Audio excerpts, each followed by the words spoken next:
Hello and welcome to my first YouTube video for Intrepid Rehab and Fitness. I've been receiving a lot of questions lately regarding shoe wear with different types of activity. So I want to touch on how I choose a shoe and why I have the favorite shoes and why I have my least favorite shoes. One thing I think it's important to touch on before we get into shoe wear is just a little bit about the anatomy. I'm not going to go crazy here because I think that this could be a whole separate video, but when referring to the foot, you have the forefoot, which is your phalanges or your toes. You have the midfoot, which is the arch, and then you have the hindfoot, which is your calcaneus working up into the talocrural joint, which is where your tibia and fibula attach to the foot. So when you go and look at shoes, there might be someone there who's going to assess how you walk or do what they say running analysis on your overall running style or running movement. So they might determine that you are a forefoot striker, a midfoot striker, or our least favorite, a heel or a hindfoot striker. The only time I will change someone's running pattern is if they are drastically striking on the heel, because that can cause a plethora of issues up the chain. There is some research that says being more of a midfoot striker is generally more beneficial. There's also articles you can find that are pro forefoot. This video is not going to be about the differences in forefoot versus midfoot striking. Those are just terms that you might hear if you're going to go somewhere and shop for shoes. So if you have questions specifically about that, you could put it in the comments and I can make that as a follow-up video in terms of pros and cons to a forefoot strike versus a midfoot strike. So they may tell you you're a forefoot striker or a midfoot striker. They may also say that you supinate or pronate. So that's referring to the midfoot movement specifically. So if you can see here, right, my foot looks a little wonky because it's just bones. I don't have the muscles or the ligaments. But if I'm more of a supinator or I have a high arch, my foot on a flat surface is going to have more of that cave or more of that arch. Versus somebody who pronates, that middle part of the foot is going to be a lot flatter to the ground. And if you are more of a pronator, they might tell you you need a stability shoe. So I, in general, don't promote stability shoes because I think that it speaks to us needing to have a little bit more strength along the arch. However, there are some scenarios where a stability shoe might be important. If you're doing longer distance walking, I think a stability shoe could be helpful. For runners, I would much rather you have the strength and not rely on a stability-based shoe. So just so you have an idea, those are some terms that you might hear when you go out shoe shopping, okay? So there has been a bigger push to go to a zero drop shoe, which I am a pro zero drop. So what that means is when you're looking at your shoe, I'm gonna use a black one because it's gonna be easier to see against my sweatshirt. When you're looking at the shoe, if you were to lay it flat on the ground, the heel, so where that fabric ends compared to the sole and the floor should be straight across or relatively straight across to the toe, okay?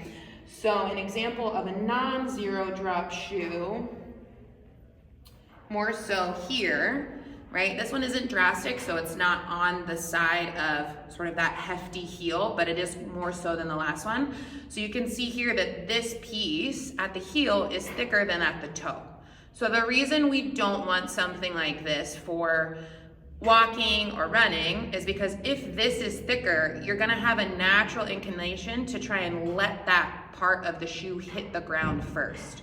So now what we've done is we've made you a heel striker, which is gonna increase the load through the knee, as well as it's gonna increase that arc of motion that the musculature on the front of the leg has to control. So if you can, you wanna try to avoid higher heeled shoes, okay? Now, I don't have a Hoka here because I think that's probably what people are thinking about because they have a really thick sole. This one has a slightly thicker sole, right? So we are a little thicker here compared to some of the other shoes that I've showed you, but we have relatively that same thickness under the toe. So a Hoka, even though it has a thicker sole, it's a thicker sole across, so it is technically still a zero drop shoe, okay? Personally, I'm not a fan of Hokas because they just don't work with my foot shape, and aesthetically they're not a shoe that I tend to gravitate towards. But from a rehab perspective, they have some positive benefits and they might be a good shoe for you.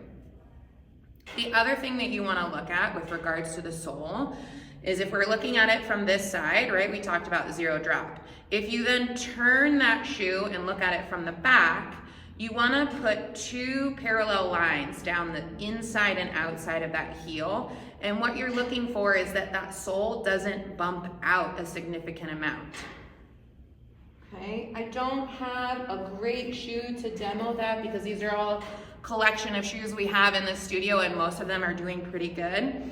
But this one here, you can see how on that inside, if I were to draw a straight line, we have this little bit of a flare out here. So the flare out on the side is gonna do the same thing as that heavy heel. It's gonna increase the arc, but now we're increasing the arc as the foot has to control through that sort of supination, pronation plane, right? So if you have a huge bump out to the side, usually you're gonna see it on that outside. What's gonna happen is you're gonna strike the ground here and then have to control down. So again, trying to have something that's relatively flat across the side, across the back, and across that bottom part of the foot. Making sure that you're going to put yourself in a more optimal way to have the best mechanics that you possibly can for walking and for running. So as I was talking about before, my foot is a little bit lacking in musculature and ligaments, but if you pretend with me for a second that we have all of those, this part of the bottom of the foot, you're gonna have musculature, so muscles, tendons, ligaments, fascia, which is your plantar fascia that run from the toes all the way down to the heel. Now, if we pretend for a moment that I am wearing high heels, that's gonna squish these toes in, and now we have that sort of more pointed or narrowing effect of that toe box. So if you were to sit there and hold your fist closed for a long period of time, or if you try to squish your hand into something small and you have to hold it there for an extended amount of time, when you go to release, your foot's gonna feel, or in this case, your hand is gonna feel cranky. The same thing's gonna happen with your foot. So if you're squishing your toes to fit into something that is not foot shaped, you're gonna end up most likely with discomfort or foot cramping along the bottom of the foot, which then can carry up the chain. So the second thing that's important to look at when looking at shoes is the toe box, right? So first thing is gonna be that sole. How thick is it? Where is the thickness? Is there a bump out? The second piece is gonna be the foot shape or the toe box shape of the shoe. So I do have a couple shoes here that all have a good foot shape. So I tend to use Nobulls most for my interval training because they are relatively flat and they have a relatively nice foot shaped toe box. Now my preferred shoe for running is an Altra. These are the Taurins. I run in Vihos, which I don't know if they make that style anymore, but if we look at the toe box, it looks much more like a foot-friendly shoe. And even on the bottom, it actually has little lines that almost look like we've put my skeleton foot right in that shoe. So this is gonna be really important if you're thinking about putting increased miles on these shoes or on your feet in these shoes. So this is why Altras are my top choice for a longer distance walking or running shoe. And they also make hiking shoes that are below the ankle as well as higher ankle support if that's something you're looking for. So they try to cover the gamut of activities that you might need shoe wear for. So again, foot shape is gonna be always a preferred, because even though you're pinky, you think he doesn't do a whole lot, he still needs his space, okay? Because you want all those muscles on the bottom of the foot to be happy and healthy during any activity that you're choosing to do. So this is an example of a more narrow toe box. So you can see how this kind of tapers to more of a point. Now, I don't mind this taper as much as some because this taper is a little more central, and there are some people where their second toe is a little bit longer, but in general, you want to avoid a taper like that. So I don't want to make anybody angry, but I am not a Nike fan when it comes to functional activities. So most Nikes are gonna have a thicker heel and they're gonna be more of a tapered toe box. My personal opinion is that Nikes are more of a fashion shoe, not a functional or athletic activity shoe. Now that's different from cleats. They have some different cleat styles. Right now we're just sort of talking about running, walking, or interval training shoes, okay? So avoiding that narrow toe box, avoiding that thicker heel, and making sure you have that Xero drop, and avoiding those flares. So those are the key points you wanna look at when you're selecting a shoe. So for running and walking, I tend to be more of an Ultra fan. There is a company out there called Flux that has a foot-shaped shoe. That's gonna depend on preference. They have a runner that I wouldn't run in, but it might be a walking shoe you might enjoy.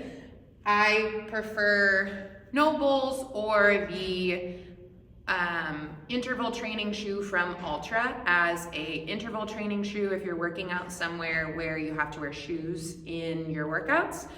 I am a big believer in barefoot training when you can do that, because it's gonna allow you to have the most maximum toe spread, which is gonna be good for foot health, and it's also gonna help you better connect muscularly because you can create all that tension.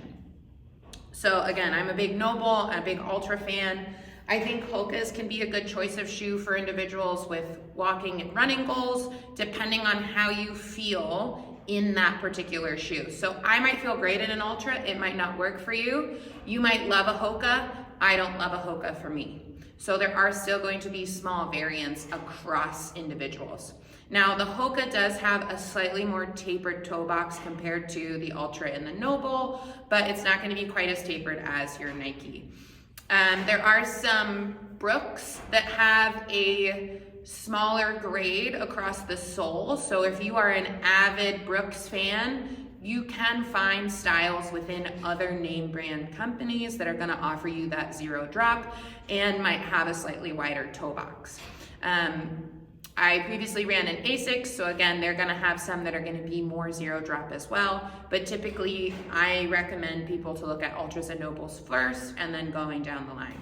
So I hope this was helpful. Hopefully it wasn't too overwhelming or too much information. If there's something more specific that you wanna know, leave me a comment and I'll do a follow-up video, or we can get into a chat and see how else I might be of help.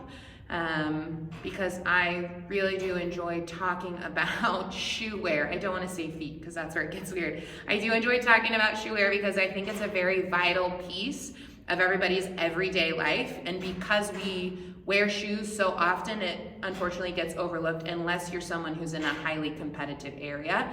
And I think shoes should be important for everyone. So let me know what questions you have. Let me know if this video was helpful, and